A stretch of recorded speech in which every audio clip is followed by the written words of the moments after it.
तो चलिए जानते हैं कि कुंभ क्या होता है। तो जैसा कि पुराणों में बताया गया है और कि कुंभ क्या है, तो कुंभ का मतलब होता है घड़ा, और इस घड़े का जो एक सिरा है वो जाता है हमारे उस पौराणिक आख्यान से जिसे कहा जाता है सागर मंथन। इस सागर मंथन में कहते हैं 14 तरह के रत्न निकले, जिसमें रावत, हाथी, लक्ष्मी और तमाम चीज़ें हैं। लेकिन इसमें जो सबसे पहले निकला वो था हलाहल विष, जिसके बारे में कहा जाता है कि इसको भगवान शिव ने पिया।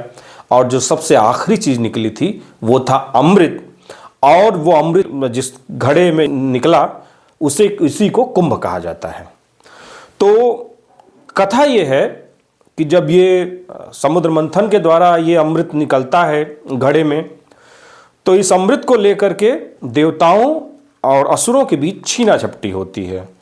और कहते हैं कि देवराज इंद्र के पुत्र जयंत इस अमृत के कलश को लेकर के आगे बढ़ते हैं, और छीना झपटी में कलश की कुछ बूंदें 4 जगहों पर गिरती हैं, और इन्हीं 4 जगहों पर कुंभ का आयोजन होता है। प्रयाग के अलावा ये 3 और अन्य जो जगहें हैं वो है उज्जैन, नासिक और हरिद्वार। तो इस प्रकार इन 4 जगहों पर हर 12 साल पर कुंभ का आयोजन किया जाता है। ये तो हो गया इसका जो है पौराणिक महत्व।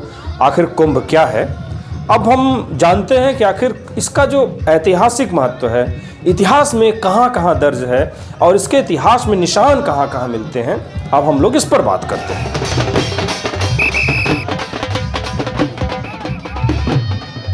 तो अगर हम कुंभ के इतिहास की बात करें तो इतिहास में इसके निशान थोड़े थोड़े अलग अलग जगहों पर हमें बिखरे मिलते हैं। ध्यान रखिएगा, मैं कुंभ की बात कर रहा हूं, मैं माघ मेले की बात नहीं कर रहा हूं। तो जो शुरुआती निशान इसके मिलते हैं वो 15वीं शताब्दी के आसपास मिलते हैं। हमारे पुराणों में या हमारे जो धार्मिक आख्यान हैं उनमें हम प्रयागराज में हर साल आयोजित होने वाले माघ मेले का तो जिक्र है।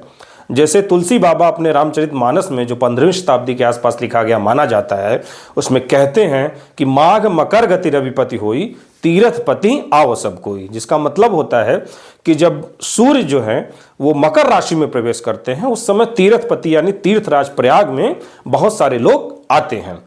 इतिहास में थोड़ा सा और हम पीछे जाएं 6वीं शताब्दी के आसपास, तो जो प्रयाग में कुछ अभिलेख हैं या मेले से संबंधित कुछ दस्तावेज हैं, उसमें ये बताया जाता है कि जो हर्षवर्धन था, हर्षवर्धन हर 5 साल बाद प्रयागराज में आता था और अपनी सारी संपत्ति जितना भी 5 साल के दौरान उसने शासन के जरिए अर्जित किया होता था वो सब प्रयागराज में दान कर देता था।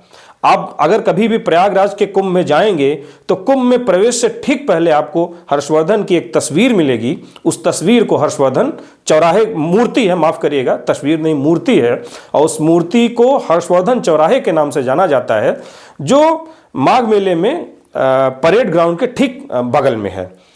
इसके अलावा अंग्रेज़ों के आने के बाद ख़ास करके अंग्रेज़ों के जो दस्तावेज हैं, जो इलाहाबाद का गज़ट है, उसमें कुंभ मेले का जिक्र मिलता है। कुंभ और अर्धकुंभ दोनों तरह के मेले का जिक्र मिलता है। अकबर के शासनकाल में भी माघ मेले का कई जगह जिक्र है, और इसके अलावा अकबर के शासनकाल में हरिद्वार के कुंभ मेले का जिक्र है, लेकिन प्रयाग के कुंभ मेले का जिक्र उस तरीके से नहीं हमें मिलता है। तो अब सवाल उठता है कि आखिर फिर कुंभ का आयोजन कब से शुरू हुआ, खास करके प्रयागराज में। तो जो संतों की परंपरा है या जो भारत की आध्यात्मिक परंपरा है, जो आध्यात्मिक चेतना पर की परंपरा है, उसमें तो माना जाता है कि काफ़ी लंबे समय से कुंभ का आयोजन हजारों लाखों सालों से होता आ रहा है। जो खास करके जो नागा संत हैं या सन्यासी हैं वो मानते हैं कि 8वीं शताब्दी के आसपास से शंकराचार्य के कहने पर पहली बार जो है प्रयागराज में कुंभ का आयोजन किया गया, और उसके बाद यह प्रक्रिया लगातार चलती रही। लेकिन एक और इसका बड़ा रोचक महत्व है कि आप इतिहास में जाएंगे तो 19वीं शताब्दी और 18वीं शताब्दी में आप देखेंगे कि अंग्रेज़ों द्वारा प्रयाग में होने वाले मेलों और कुंभ पर टैक्स भी लगाया जाता था। लेकिन जो 18वीं शताब्दी के आखिर मतलब 1868 के आसपास से हम देखते हैं, या 1857 के गदर के आसपास से अंग्रेज़ों के गजेटियर में अभिलेख है कि बराबर किस तरीके से हर 12 साल पर प्रयागराज में मेले का आयोजन हुआ और उसके अलावा उसके बाद जो है यह लगातार अनवरत जारी है। तो बने रहिए हमारे साथ, हमारे चैनल को सब्सक्राइब करिए और हमें देखते रहिए और हम आपको कुंभ को से जुड़ी रोचक खबरें और रोचक वीडियो आपके सामने ले आते रहेंगे। धन्यवाद।